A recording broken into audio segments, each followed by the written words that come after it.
SONA, sa opinyon ng nakararami, ano?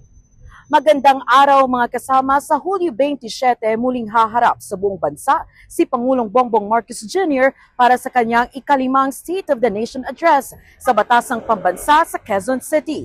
Kabilang sa mga inaasahang tatalakayin ng Pangulo ay ang kalagayan ng ekonomiya sa gitna ng pagtaas ng presyo ng langis, bunsod ng gyera sa Middle East, presyo ng bilihin, trabaho at sahod ng mga Pilipino, edukasyon, kalusugan at mga flagship infrastructure projects ng gobyerno.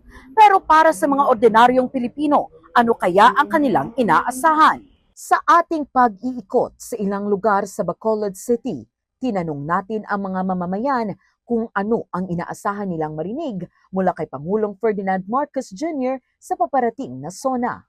Sabi ni Emma de la Cruz, isang manicurista sa Bacolod City Public Plaza, may tendency ba na bumaba yung presyo ng bilihin, lalo na pagdating sa gasolina? samantala, ang mga estudyante ng STI West Negros University na sina Donna Marie Alimpolo at Abigail Cabigo naman ay nais makahingi ng sagot kaugnay sa isyu ng Pax-Silica at online gambling. Why we are risking our future for Pax-Silica, and how can you say that this project is for us when its massive data centers will drain Luzon's power and water grids? And why is it that the DNR gives permit to this Pax-Silica project?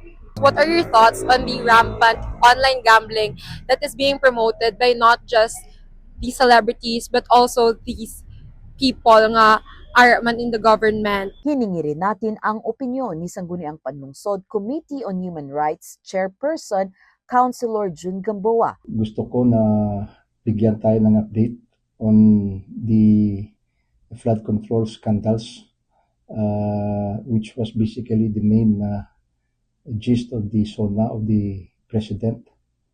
The infamous quote, "Mahiya naman kayo." So I would like to get and hear from the President, no less, the result and update of the investigation. And secondly, what will be the action of the government with regards to the full-blown conflict or war in the Middle East, wherein apektado ay ang ating ekonomiya sa pangkalahatan.